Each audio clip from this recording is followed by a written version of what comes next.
TPCSI fans, you want to revolutionize your sports investing habits? Allow me to tell you about WagerWire. WagerWire is an app that helps you become a superior bettor by allowing you to sync all your sports books and track all your bets in one place. See your current action, your betting history, and stats. You could also sign up for sports books and collect bonus offers. Follow them at WagerWire on X, as it's the best account on the platform. Head to App Store or Play Store now and search WagerWire and download the app.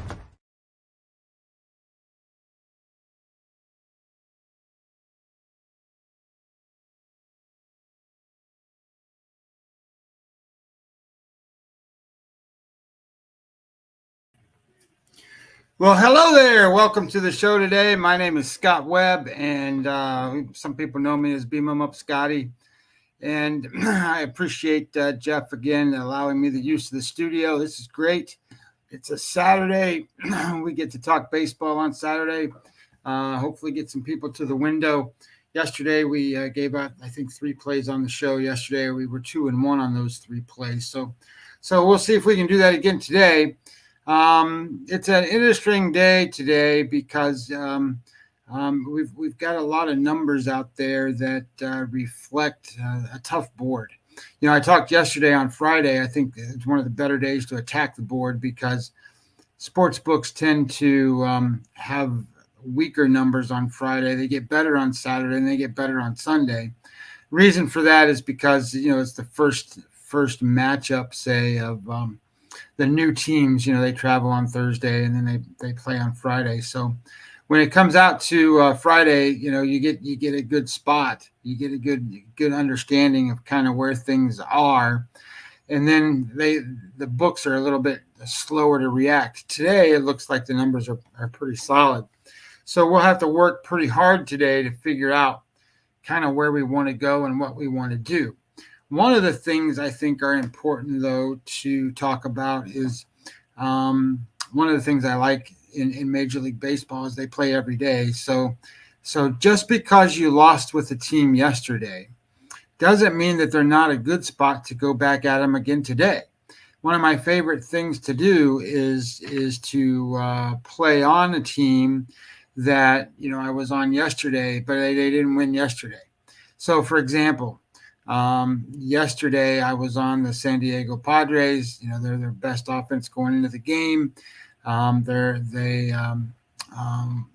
doing very well, and the pitcher was really good. Waldron, he's been very good for them. And then yesterday they gave up a 2-run double, and that's the only scoring that they gave up. But San Diego got a home run from Merrill, and that was it. It was 2-1. They couldn't get their offense going. So that doesn't necessarily mean that you want to look past San Diego today. So that's just kind of one of those spots where, you know, you might want to kind of look at that and go, wow, you know, that's probably a pretty good thing, because I think it's natural, and it was for me for years, natural to go, man, I just lost with this team, I don't want to bet them again. But typically what I found is, you know, it's Major League Baseball. It's 160 games. And, you know, you might have been on them one day too soon, and then the next day it's a little bit better spot or better scenario for you if you ride the same team. So looking at that specific game, for example, let me get a little breakdown going on here. That game is San Diego, New York Mets. New York Mets are the favorite in that game, and that number right now for the Mets is minus 116 or minus 120, depending on where you got it. The number overnight was 120, and that's Quintana pitching for the Mets. And then you have Mazur, who's pitching for San Diego. He's only pitched twice. He's kind of in there because they got a lot of injuries to the staff for San Diego. So he's just a fill-in kid. And I don't like to support those kids that often, but, you know, this might be a good spot for him. So let's look. You have Quintana. He's sitting at 4.98 xFIP and a 5.67 FIP number. So 5 runs a game, that's not real good. You don't want to, that's bodes well for the opponent's offense, right? And then he doesn't strike guys out, so 5.76 strikeout rate. So that means balls are going to be put in play. So San Diego is going to have the opportunity at least to make contact and put the ball in play. And when you have the ball in play, anything can happen. I think, what was it, yesterday? Somebody bunted 3 times and scored 2 runs on 3 straight bunts. So, I mean, that's what happens when you put the ball in play. The defense has to do stuff, and sometimes these defenders don't do what they're supposed to do, especially if you bunt it back to the pitcher. The pitcher tends to throw the ball all over the place. So, anyway, that being said, it looks like, San Diego's got a pretty good spot to put the balls in play. But the other thing that's kind of good here for San Diego is Quintana's at a 1.8 home runs per 9. So he's in the bottom 25% of all Major League Baseball pitchers in home runs allowed. So San Diego can hit home runs. So it's kind of a good spot here for their offense. And I like the idea that his hard hit rate's also 42%. So that's high, top 25%. So balls that get hit hard are important to pay attention to because of basically 2 things. Balls that get hit on the ground that are hit hard tend to find the hole and they get through there faster. And then balls that are hit in the air that are hard hit go farther. So you got doubles, triples, home runs. You got a lot of things going on here for San Diego on offense. So then it's just a matter of, can Mazur do his thing to at least hold him down. It's his 3rd start. His first start was a game score 62, which is very high. We talked about game score yesterday. And then if you weren't here for yesterday's show, game score, the average is 50. If you're a 60, that's what aces do. That's what the best pitchers in baseball average is, a 60. So that was pretty good that his first start was that. Well, his next start was a 7. That's really, really, really bad. So he's going to pitch somewhere in between there, between obviously a game score 60 and a game score 7. His average would be right now between the two is a game score 35. So I expect him to be at least above a 35. So I expect him to pitch an average game today. And I expect that we'll see Quintana to throw a average to less than average game. His last start for Quintana was a 37, but his average over his last 7 games is a 37. Tells you how bad pitching is in Major League Baseball to a certain degree, when some of these older guys that are still hanging around are just hanging around to eat up innings. The Mets have quality pitching in the minor leagues. They just don't have arm build-up innings to actually put them out there and throw them all the time. So it's one of those situations, I think, where you go and you kind of look at it and what you do is you kind of look at it from a perspective of where do you want these guys to end up for the year. If they've only thrown 60 innings or 70 innings in the minor leagues, you can't have them be in the major leagues and throw 150 innings. Usually it's somewhere between 30 innings to 45 innings as an increase. So, they've got guys coming, but that's why you end up with a guy like Quintana who's out here, being somewhat competitive in these games, eating up innings, and they're just going to have to score runs. That's all. They got to score a lot of runs. Offensively, when you look at this game, I looked at it from a perspective of this. San Diego, they fell a little bit from being the number 1 team in baseball yesterday to now they're the 4th team in baseball in the last 7 days. But they're the number 1 ISO team. ISO is isolated power. And basically what you're doing there is you're getting total bases divided by, how many at-bats. So you're getting the idea of doubles, triples, home runs. Those things mean things today's baseball game. What offenses are trying to do versus what they used to try to do. used to be they would string 3-4 hits together to score a run. It used to be get them on, get them over, get them in. Well, in today's game, the pitching is, I just talked about how Quintana is terrible, but the pitching level and the pitching is so good that you can't string together that many hits to produce one run. So what they do on offense is they get a walk or they get a single, and they're trying to hit 2-run homers. That's all they're doing. Every team. They're all trying to produce runs in multiples, not just at one at a time. So when you think about how offenses score, 40% of all runs scored in baseball come via home runs. So if you're not hitting homers, you're not scoring many runs. So you look at these teams like the Blue Jays, they're not scoring many runs right now. They're not hitting home runs.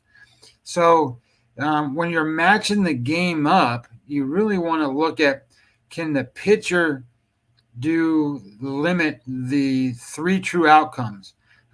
Walks, strikeouts, home runs, right?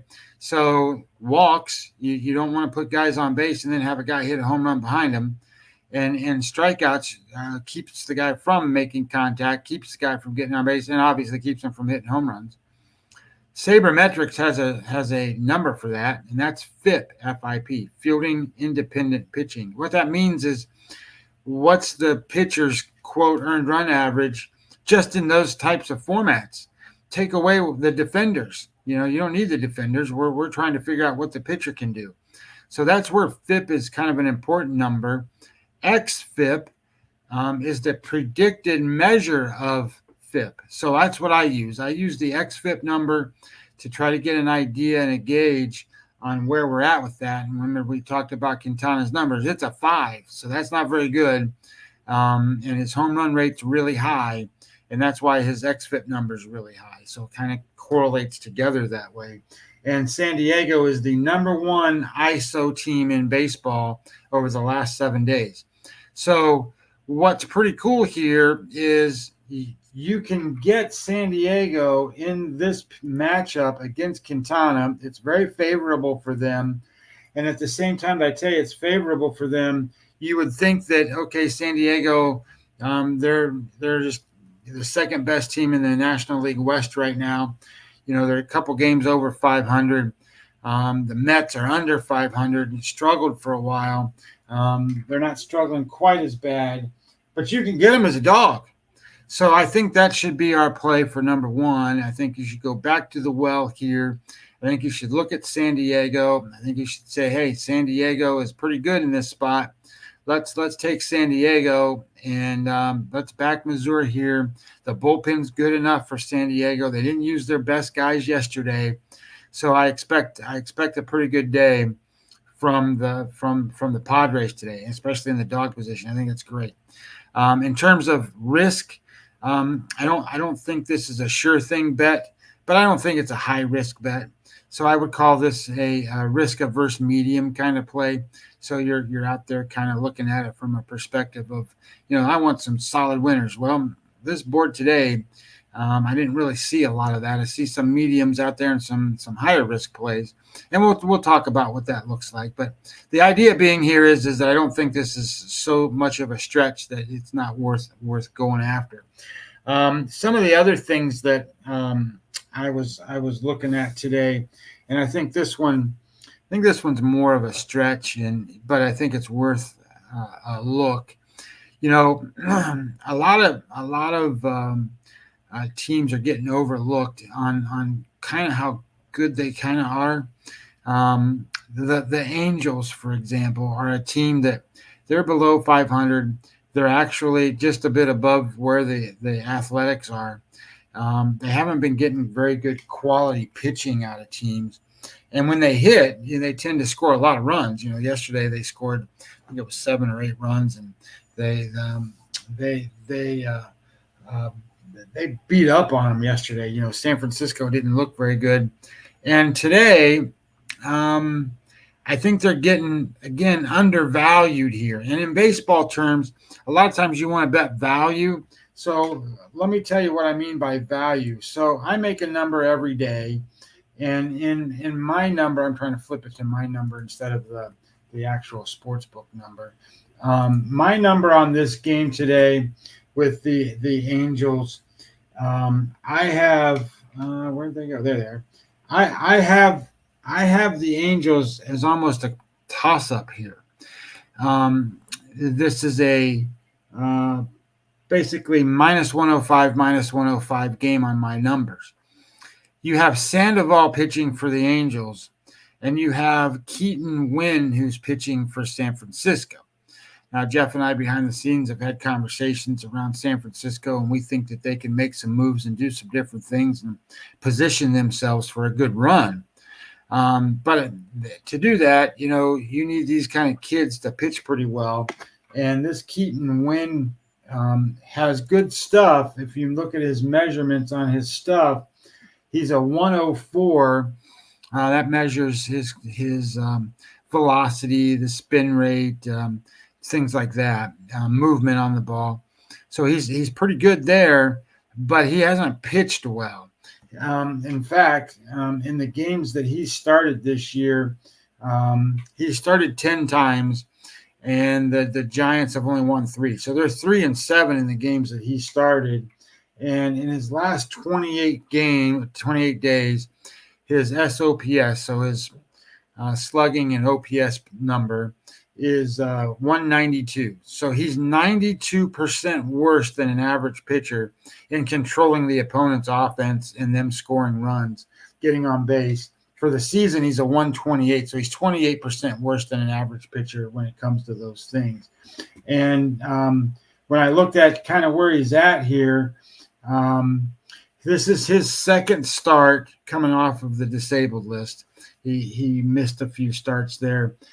His game score for the season is a 44. And again, we said average was 50.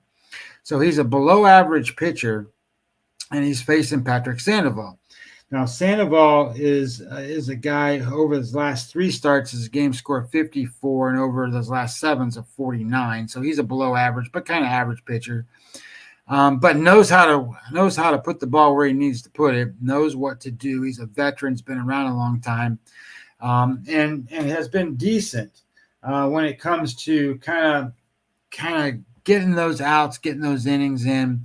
And we need him to go a little deeper if we want to support him today, because he's got a 4.42 xFIP and a 4.43 Sierra number. He doesn't get a ton of strikeouts, but it's an average number. His problem is, if he's not super on, he walks guys, and we can't afford him to walk guys. So that's why this kind of becomes a little bit of it's a stretch kind of a game. It's a more high risk kind of a game. But let me explain to you kind of where, we already said there's value in the Angels. And then when you look at kind of where we're going with this, his mistake rate or his WPA number is only minus 16. So 0.16. So that means he's average there. So he's an average pitcher basically all across the board with Patrick Sandoval. And then when you look at where the offenses are, currently the offense for the Angels ranks 5th. The offense for the Giants is 25th. And if you put that on a weighted runs created plus scale, that's a 42% above average for the Angels. And that is minus 20% for the Giants. So the Giants are going to have to figure out how to hit. Sandoval has the opportunity today to put the ball in the right spots to continue the struggles for the Giants. And this kid Keaton Winn, he has the potential to allow the Angels to continue to hit. So, and I think the number's good, right? So the number here on that game is San Francisco. San Francisco minus 140. So you can get the Angels today at plus 130. And I think that's value enough that you want to put a little bit of play on there. A lot of people call it pizza money, right? So if you want to put pizza money out there, I think that's a reasonable opportunity to look at. So we talked about 2 games right now. We talked about San Diego as a small dog, and now we're talking about the Angels as more of a dog. And then the last game, kind of wanted to talk about, unless anybody wants me to break down something specific.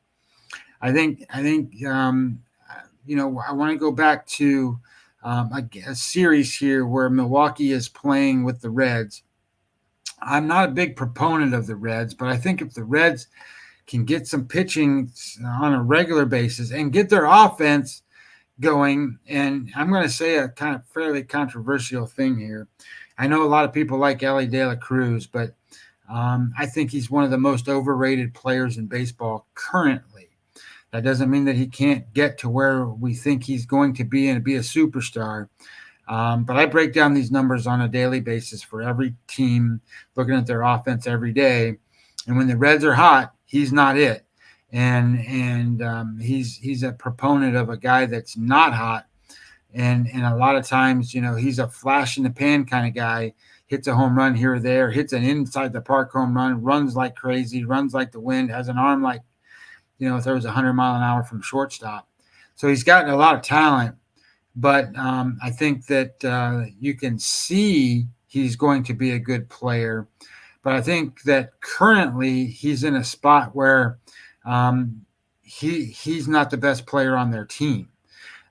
He could very easily be the best player on their team, but he's a detriment to their offense in most games, unless he gets some walks, and he doesn't walk much. So Ellie De La Cruz is overrated. So let's just say it that way. Once he gets to a point where he starts to get some hits, starts to do some other stuff, I think you'll see the Reds take off.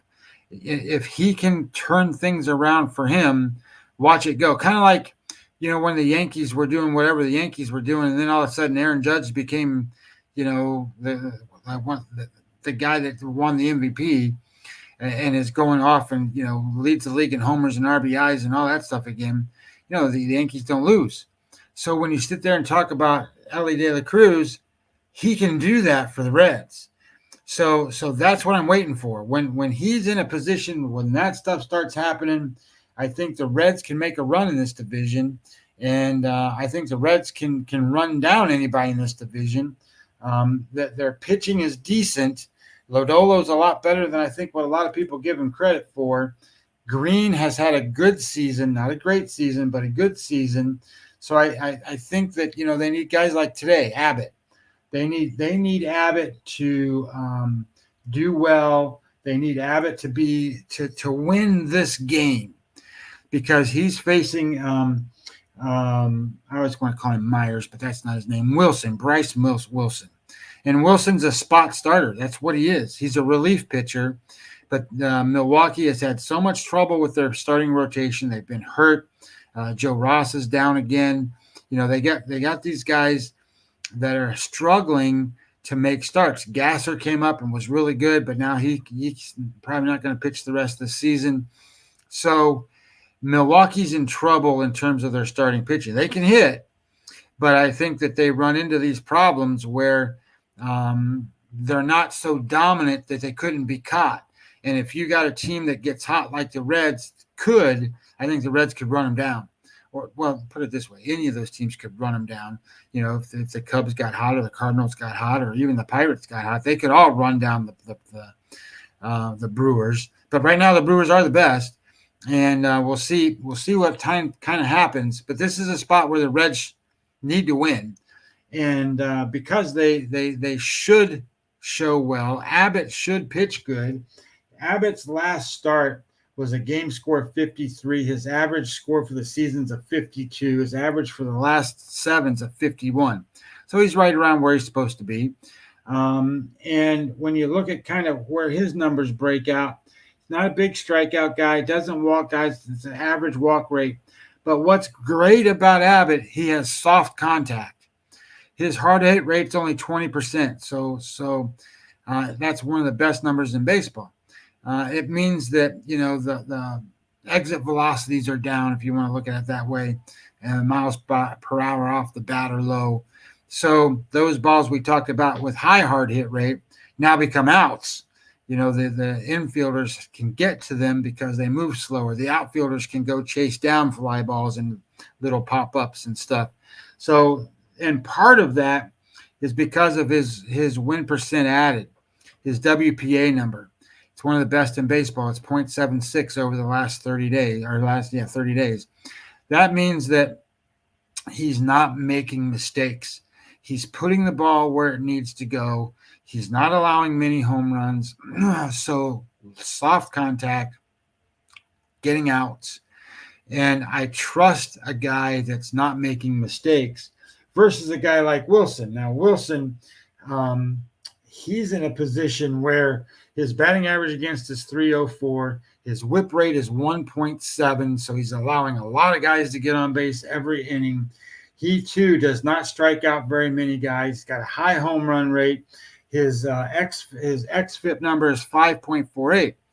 So if you're going to give up 5.5 runs, you're going to give up home runs. You're not going to walk guys.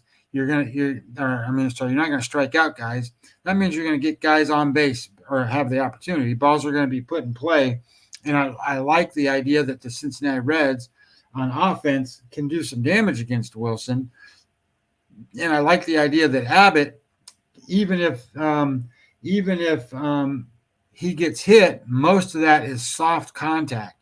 When you look at Wilson, 43.8, so double the rate of what Abbott is as hard contact. So there you go. You get the balls that get through the infield. They make it into the outfield. You get the double, you get the triple here or there. And that may be what in this game comes down to. When I looked at it from a position of SOPS plus, Wilson is a 126 in his last 28 days. He's 26% worse than an average pitcher. And Abbott's average, he's 103, so he's 3% worse than an average pitcher, so it's right at the average number. And I like the idea that Abbott's been better on the road. He's a 91 on the road. So that means he's 91 or he's 9% better on the road than an average pitcher, and Wilson's 22% worse at home. So I think it matches up well for the pitching part of it to where you have an advantage for the Reds. And then on offense, they're about the same right now. The Reds rank 15th and the Brewers are 14th. That's normally not the case. Normally the Brewers are higher than where the Reds are. So you're getting an advantage here on the Reds. But where the big difference is an ISO rate. Again, that's isolated power.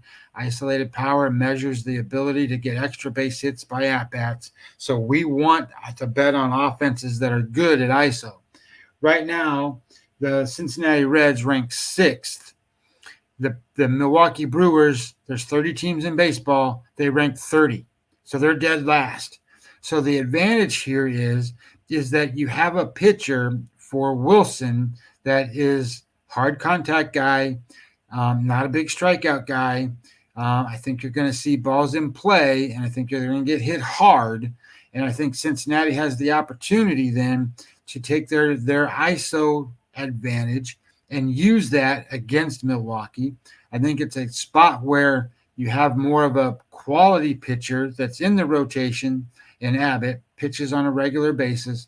Wilson has been pitching on a regular basis, but he's a spot starter in truth, and he's a relief pitcher, long relief pitcher in truth. So I think you have an advantage here for the Reds. And then when you look at the line on this game, Milwaukee is minus 127, 124, somewhere in there. So now again, you're going to get an advantage here, I think, with Milwaukee as a small underdog. And I think that this is more of a medium risk kind of play. It's not a slam dunk because Abbott's not good enough to make it a slam dunk kind of play. But I think that the risk versus reward is well enough to take this spot. So when you start to think about it, I think my number on this game, let me flip to my number. My number, I think, is close to what the number actually is. There we go. My number was 110. So I have Milwaukee minus 110. So I have a little bit of an edge towards Cincinnati here. And I think that's what you want to do. When you're betting baseball and you play the daily game, you want to bet value. You want to bet where your edges are. And I think that I've given you 3 today. and hopefully, they are 3. One is kind of a stretch with the Angels, but you're getting good value with Sandoval there. I think that you have 2 reasonable choices. Otherwise, we have San Diego against Quintana. And then I think you have another one here with Cincinnati.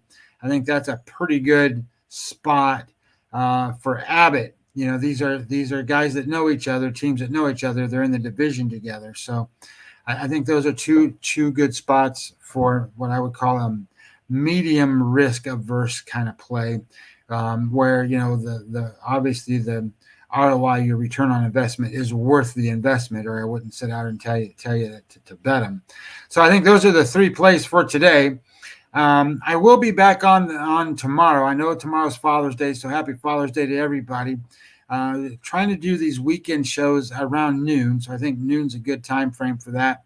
On weekdays, I'll be doing the show at 6:15 to break down the nightcap of the games.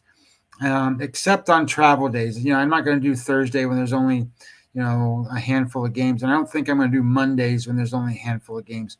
So it'll be Tuesday, Wednesdays, and then we'll be doing games on, Friday, Saturday, Sunday. So that'll be kind of the way the games break down on here. You can catch me on Twitter. My Twitter handle is @Webby20MLB. And you can get to my website. My website is mlb-daily.com. There's a newsletter there if you want to get information that I write up or do different things, and it'll come to your inbox. If you want to sign up for the plays that I make, or if you want any of the data information that I go over, I publish into my website every day. I put my numbers, they're called Webby odds, and I have an EV Plus tool so that you can see the breakdown between what the lines are and where the edges are, and by percentage what you should be betting on. I also do there's a weather report in there, but that's Kevin Roth stuff, and a pitcher report, offense report, and a score predictor that goes into there every single day. And then when I make my bets, I put them in there. So if somebody wants to follow the plays that I make, can do that. I think I'm looking for my number. I think I'm currently at 103 wins and 86 losses, or 80 some losses. It's like a 20 gap there, 20 unit gap. So I will finish with this and just say, look, there's 60 games that have been played in Major League Baseball, 65. There's 100 to go. And there's a way to win every day. You got to pick your spots. One of the biggest things I can advise people to do is don't waste your money, meaning that don't just take a spot and go, I'm going to try this, because now you have to win 2 to overcome that one you just got beat. In baseball, you can't do that. You got to be smart about where you put your money. So every day, be good about what you do. Bet where you think you have an edge, and if you don't have an edge, don't bet. And then as you go along, you're going to find that this stuff builds up, and then all of a sudden you got 10 units, 15 units, 20 units of increase before football starts. And then when football starts, you can do it however you want to in football, or maybe you just want to have fun this summer and take a road trip somewhere and take those 20 units or whatever, or 15 units, and have a good time. But that's kind of what I'm trying to advise here is don't give up on baseball. Follow me here. Watch the shows. Get involved in my Twitters. Get involved in ask me questions. Nobody's asking questions yet. That's okay. I will break down a game live for anybody that has a question and wants me to look at something specific. I can do that. So as we go forward, hopefully some of those things come along. But until then, hey, good luck on your plays today. And I will see you all tomorrow, and have a great afternoon.